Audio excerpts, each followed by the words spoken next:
17 বছৰত কেইবা হাজাৰ কোটি টকা লুণ্ঠন কৰিছে, কি ক'ব? এইটো চালি জাৰি কৰি আছে, চাই আছে। কয়েকটা কথাটো সঁচা হ'ব পাৰে, কঠিনটো সঁচা নহ'ব পাৰে।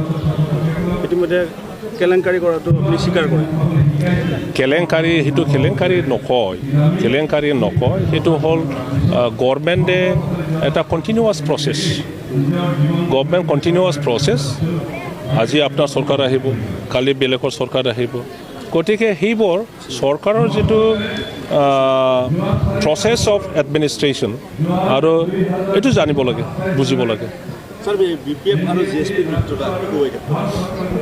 GSP বুলি এতিয়া নাই, আৰু GSP কৰিব বড়ো যিটো ৰাজনীতি বিভাজনমূলক, ক'ৰবা জাতিক আইচলেট কৰি পেলাই ধ্বংস কৰিবৰ কাৰণে চেষ্টা চলোৱা, তেনেকুৱা ৰাজনীতি আবাৰ BTCৰ কোনোবা বিচাৰে জানো?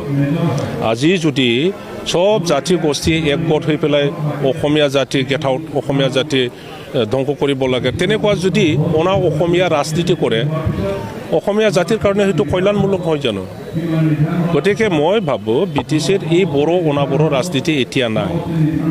ইয়াৰ কাৰণে অলৰেডি আমি দেখিবলৈ পাইছোঁ বড়োৰ যিটো ভোটাৰ বেলেগ দলৰ, এইদাৰ UPPL অৰ BPF অৰ কংগ্ৰেছ অৰ BJP অলৰেডি কি কৰিছে, কনভাৰ্ট হৈছে। গতিকে GSPৰ ভোটাৰ নাই, GSPৰ লগত কোনোবা যদি BPF কৰিব বুলি কৈছে, আমি দেখিবলৈ পাইছোঁ। গতিকে কৰক, আমাৰতো ক'ব লগা নাই। বড়ো জাতীয়তাবাদ ৰক্ষাৰ কাৰণে যদি আপোনালোকে BPFৰ লগত এলায়েন্স কৰিব লাগে, তেতিয়া এইটো সম্ভৱ হ'ব নেকি? BPFে যদি BJPৰ লগত এলায়েন্স কৰিব পাৰে, BPFে যদি কংগ্ৰেছৰ লগত এলায়েন্স কৰি 10 বছৰ BTC চলাব পাৰে, BJPৰ লগত এলায়েন্স কৰি 5 বছৰ চৰকাৰ চলাব পাৰে। এতিয়া UPPLে BJPৰ লগত এলায়েন্স কৰি পেলাই চৰকাৰ চলাই আছে। আগত UPPLে কংগ্ৰেছৰ লগত এলায়েন্স কৰি পেলাই ইলেকশ্যনো খেলিছে। গতিকে এই ৰিজনেল দুটা পাৰ্টি, আঞ্চলিক দল BTCৰ ভিতৰত UPPL আৰু BPF, ইয়াৰ মাজৰ এলায়েন্স হোৱাটো কি ডাঙৰ কথা?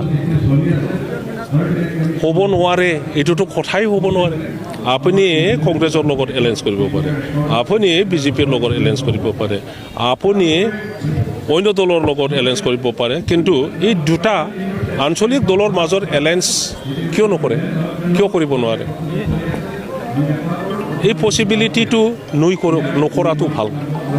UPPLৰ যিটো পাব্লিক ছাপৰ্ট এইটো বাঢ়ি গৈ আছে, আৰু আগন্তুক যিটো নিৰ্বাচন তাত UPPL দলৰ অবছলিউট মেজৰিটি পোৱাটো নিশ্চিত।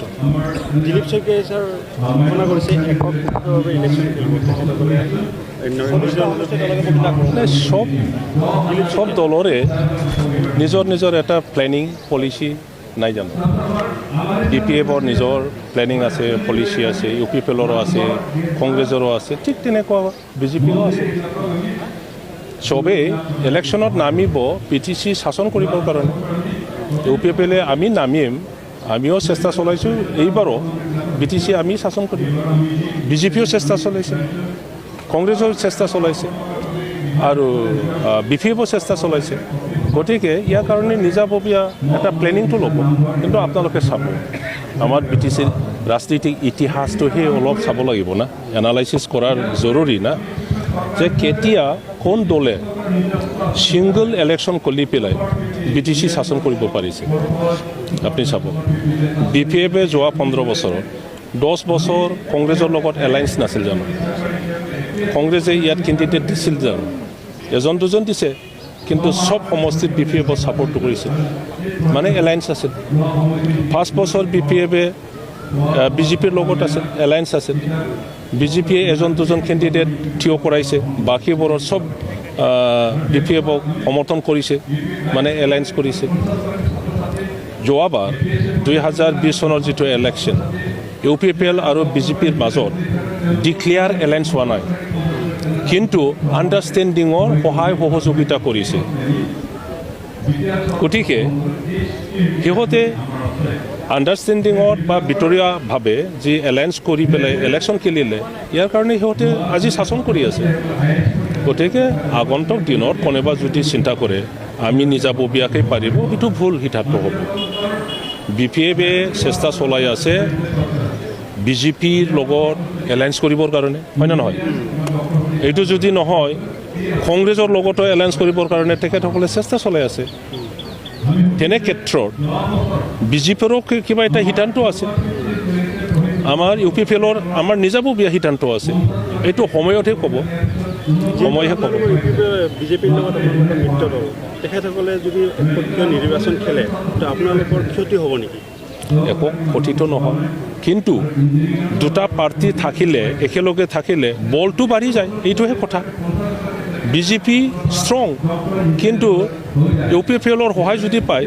বিজেপি আৰু ষ্ট্ৰংগাৰ হ'ব UPFL ষ্ট্ৰং ছাইডত যদি যেনেকৈ এতিয়া এলায়েন্স চৰকাৰ চলি আছে আৰু ইয়াৰ কাৰণে ভাল কাম কৰিব পাৰিছে ইলেকশ্যনতো তেনেকুৱা যদি আণ্ডাৰষ্টেণ্ডিং বা এলায়েন্স থাকে তেতিয়াহ'লে UPFL আৰু ষ্ট্ৰংগাৰ হ'ব কথা এইটো